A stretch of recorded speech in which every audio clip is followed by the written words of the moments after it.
All right, so we got a movie breakdown of Obsession, bro. I watched the movie last night. It was really good.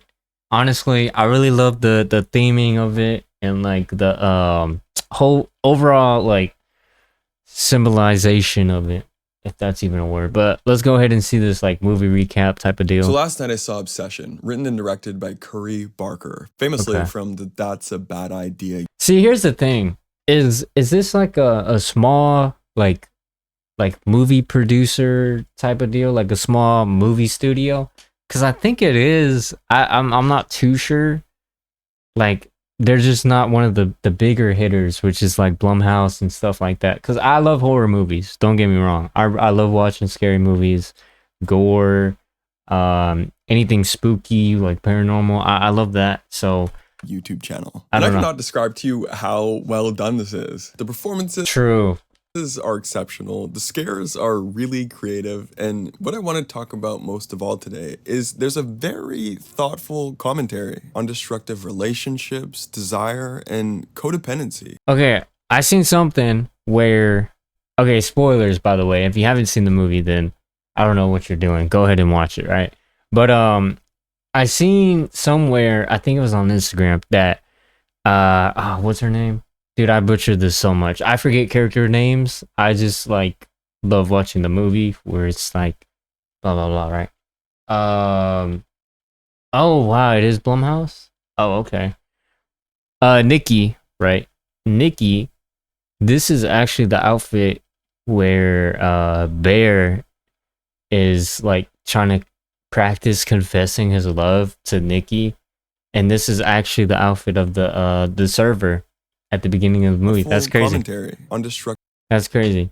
I didn't even know that. relationships, desire, and codependency, with super subtle All right. symbolism along the way, like the One Wish Willow curse and Nikki's Hansel and Gretel story. And after Yeah, watching that's weird. countless interviews with this director, I want to break down every major symbol, every major theme, and of course, the meaning of the entire ending. And I'll go through the movie from the very beginning all the way to the very end. So to break this movie down, we're going to use three themes. One, imprisonment of desire. We'll discuss Okay. the director's inspiration, the deeper meaning, Bear in the friend zone, and the One Wish Willow. Two, curse of codependency. We'll discuss the symbolism of Nikki's curse, Nikki's cancer lie, Nikki watching Bear sleep, Nikki's cat I don't know why I should lie about cancer. Is that more or less like a thing of like he's trying to like make him feel bad for her or something like that? I don't know. antics, That was Nikki's kind of weird. Hansel and Gretel story, as well as Sarah and Bear's relationship and Ian and Nikki's relationship.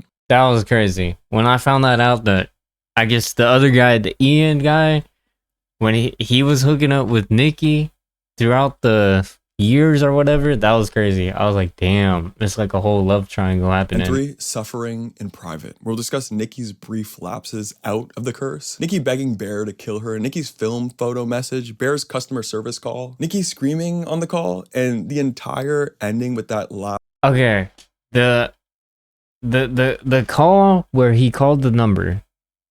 That I don't know. I think there's a little bit more meaning to that. Like the fact that the guy, it was just a random ass dude, right? Sounded like he was sleeping in bed, like he got woken up, right? That was weird because he knew what was happening too. So I feel like that call wasn't real. You know? Maybe that call was not real. I don't know. Wish Willow, and so much more. Hope you enjoy. Theme number one, All right, let's see. imprisonment of desire. So, of course, when you watch a movie like Obsession, you can look at it simply as a fun, thrilling horror designed for scares, tension, and shock. But after watching several interviews with Obsession's director, Curry Barker, it seems there's actually a deeper idea he's trying to convey. I've been toying around with the idea of obsession for a while. I had this big note section in my phone, which I do with all my ideas. But really, it was about originally two people obsessed with each other and how crazy that could go. So in this quote and in other interviews, Okay. Barker explains how the thematic roots of this movie are about obsessive relationships. How it's good to love and admire someone, but when does that admiration go too far? And what are the things we do sometimes to justify those irrational behaviors? And in an interview with Variety, Barker explains how he found the perfect supernatural horror concept to communicate these themes. Surprisingly, when watching an episode of The Simpsons, in episode 6 of season 3, Homer purchases a monkey's paw. I also seen where this type of not story, but this type of idea slash theme was also in Shrek, right? I seen it on Instagram too. I don't know, my whole feed's full of this movie, but it was with the gingerbread man or whatever, and then the gingerbread woman, I guess, was like obsessed with him, and it was kind of like the same idea slash theme, which I thought, like, there's not really a scary movie except for Obsession that I can think of that really plays into the theme as well as Obsession did. Like that, From a mysterious merchant. honestly. And as a classic monkey's paw does, it grants Homer's wishes while also attaching unexpectedly disastrous outcomes. So ultimately, this movie is about obsession not only in a supernatural way, but also in a very real psychological way. The euphoria of obsession, along with the pitfalls and costly consequences.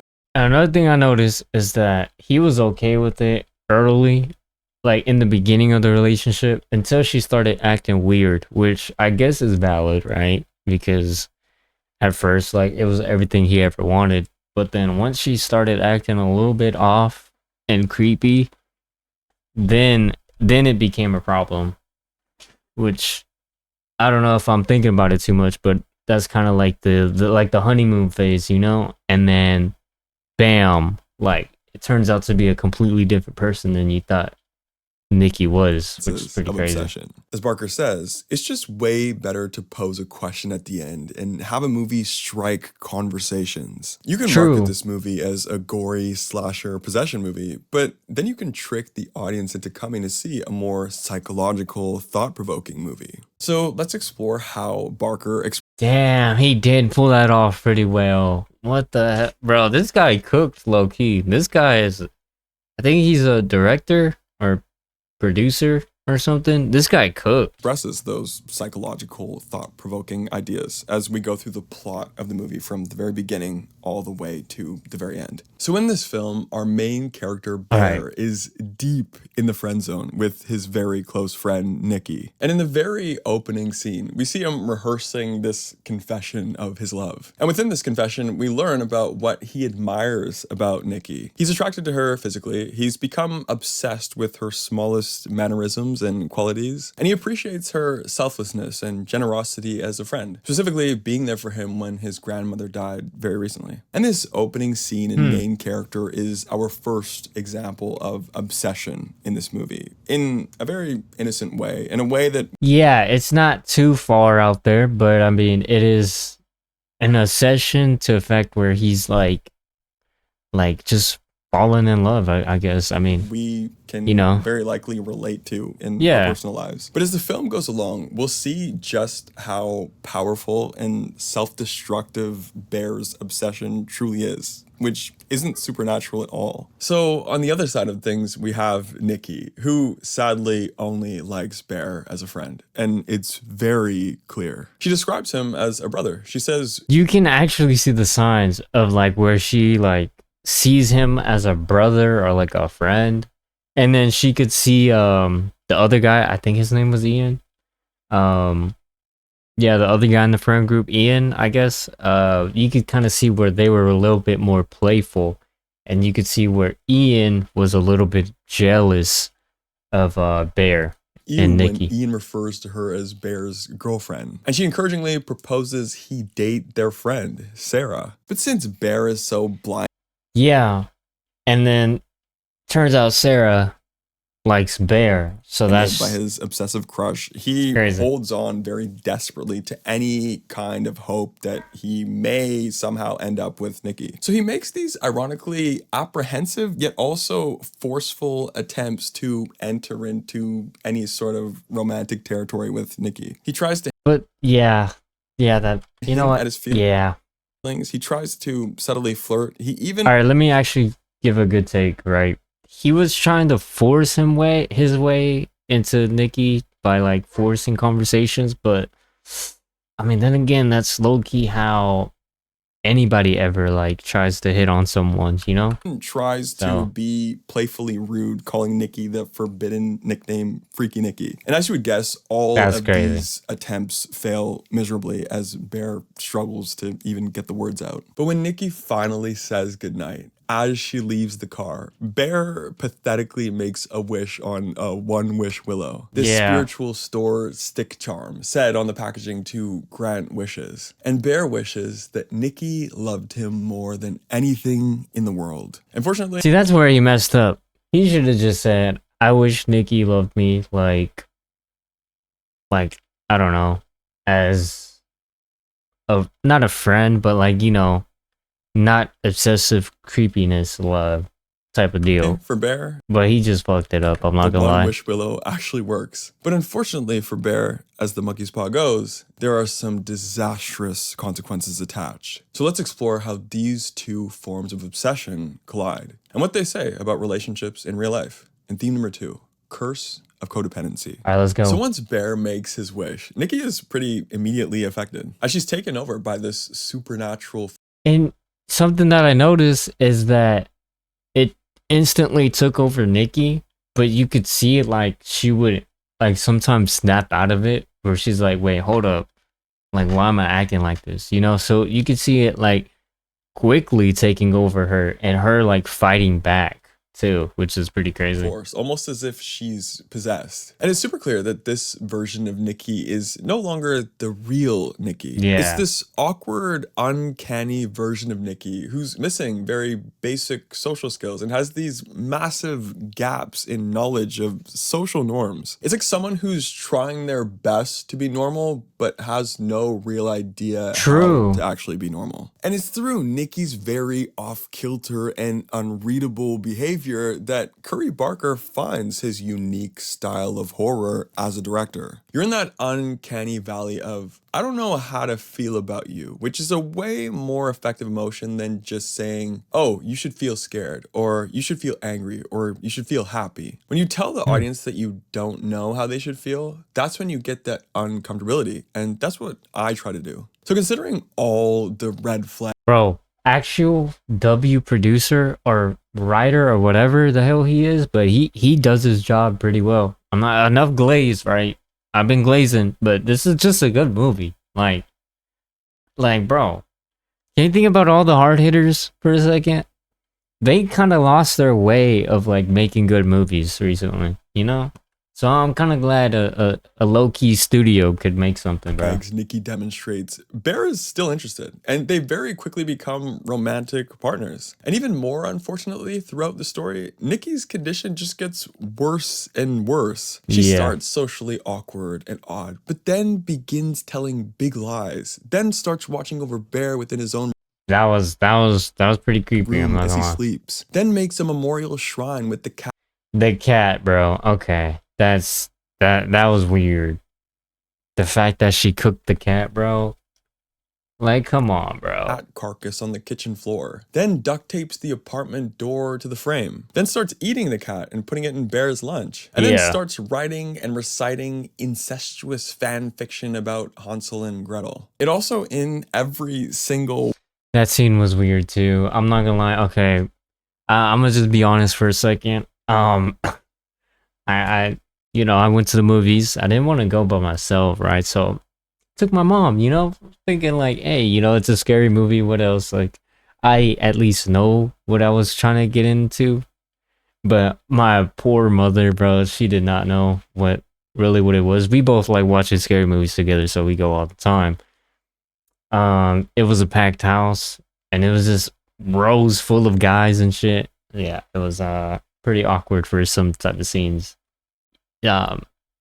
way metaphorically reflects how obsessive codependent partners can poison But other than that, bro, it was a great movie. in a romantic relationship. For example, when we're obsessive and codependent, we begin by acting a little unlike ourselves in order to please our partner in any way we can. just like Nikki does at the beginning of the curse. Then we may tell True. massive lies to earn sympathy and guilt to keep our partner close to us, like Nikki does with her father's cancer. Also, we may want to keep an eye on our partner's every single move, which Nikki metaphorically does as she watches Bear as he literally sleeps. Then we may also begin to show these excessively unnatural forms of affection, like the cat memorial and the cat lunch. Yeah. And it's very common for Okay. codependent lovers to implement these inappropriately strict rules and protective measures for their partner to keep them under their control, like the duct tape door. And the Hansel and Gretel story is another level of metaphor, as Nikki describes Gretel as infatuated and sexually. It's just weird. Like, okay, another thing that was funny, right, was like when Ian invited Bear to the boys' night. The whole boys' night thing was pretty funny. I think I like the way they played that because it is another level of obsession where it's like, oh, like, you know, who else is going, that sort of deal, you know. Excited with Hansel, who is her brother. This clearly reflects Nikki herself, who is unnaturally infatuated and sexually excited with Bear, who before the curse she has always seen as a brother. And even as Nikki spirals this deep into insanity, Bear still tries to make it work because he wants it to work so badly. It represents how much we will ignore about someone's character when we're so focused on making the relationship with them work. Only because we're so locked on our initial idea of that person, the honeymoon phase, or simply our I said this. I already said this, bro. physical attraction to them. So of course, the theme of obsession in toxic relationships goes both ways in this movie. And Barker has a great quote on how Because he's actively letting it happen because he's not seeing the red flags. He's just trying to make it work and see the good stuff. But it just doesn't work though. And eventually he realizes it until, well, of course, his friend died, the but relationship is also perceived in two different ways by the two supporting characters. It's interesting because Ian's character, who is the best friend, is very much like, dude, it kind of looks like you're taking advantage of Nikki. But then Sarah's character is very much like, it kind of seems like Nikki's taking advantage of you. And Wait, it's like true. these two different friends that are telling him two different things. One of them believes Nikki seems like she's leaning on you for emotional support. That's not right. She needs therapy. And then the other is like, it seems like you're taking advantage of a person who needs emotional support and using that to your advantage. Two completely different perspectives, both with the same result. Y'all don't need to be together. But it's so interesting to see this dynamic of friends, you know, having different perspectives of the same thing that's going on and how that may relate to people in real life. In anyone's life, even their most supportive friends' perspectives won't be perfect. And this film shows that. wait, true, because everybody's experiences, everybody's perspectives on life and anything like that is different because it's all relative to you. Like, because technically, in your own life, you're the main character, so they're just trying to give their opinion on how they would handle the situation. These platonic Which is relationships interesting. can also be messy. Both supporting characters have secrets, biases, and ulterior motives. Sarah likes Bear and would rather him be with her, and Ian has been sleeping with Nikki unbeknownst to Bear until Sarah told him. So ultimately, what Barker wants to say is all of us are flawed in every one of our relationships, and no point of view is the objective one. Theme number 3, suffering in private. So throughout the video, we've been talking about Nikki's curse and how it's some external. Yeah, and then the fact that she embarrasses herself in front of Bear like that. Yeah, that's pretty embarrassing. I'm not gonna lie. You could tell he was like over it at that point. Force that seems to be taking her body over. However, what I haven't mentioned yet is there are throughout the film these very brief momentary lapses where Nikki is actually freed from the curse for a Wait, brief moment. For example, when she and Bear I are said having their this. first kiss and she suddenly jumps back, surprised by what she's doing. And later on in this movie, when she speaks to Bear talking in her sleep, claiming that the intruding version of her is actually asleep and the real version of her is awake. And she actually begs Bear to kill her, to put her out of her misery because the pain of this spiritual condition is that excruciating. And also when she sends So, okay, if she was, okay, let me get this straight. If she was aware of everything that was happening and only a couple times where she would like relapse and be like, wait, hold up, this is not me, whatever, right? If that was the case, then at the end of the movie, she technically was taking it all in at the same time as she was doing everything, right? So at the end of the movie, right, in major spoilers, right, just like I said, bro, if you're watching this and you haven't watched the movie, go ahead and click off and go watch the movie and then come back, right? You're gonna understand it way more. Basically, when Bear dies, right, major spoiler. And then Nikki finally is released from the curse because Bear has to die in order for the curse or whatever, the wish to disappear. Nikki instantly is like, wait, hold up, like, what just happened? But she was aware that she did it though. So that's what I'm trying to like figure out. It's like, was she truly fully aware, or was she thinking like she was in a dream, or like, you know, kind of like thinking like you wake up from a dream and you're like, wait, hold up, like, you know, was that real? I feel like she was stuck in like a dream-like state. You know, that's how I say Polaroid it. Like, film photos where in one of the photos with Bear in them, she indicates that that is him. And then in the next photo where she's showing affection to Bear, she indicates that's not her. And then in a desperate hope to save Nikki, Bear calls the number on the one. oh, I didn't even box. recognize that. Hold up. And then in the next one of the photos with Bear, so when she sends Bear those Polaroid film photos, where in one of the photos with Bear in them, she indicates that that is him. And then in the next photo where she's showing affection to Bear, she indicates that's not her. And then in a desperate Oh, I didn't even recognize that.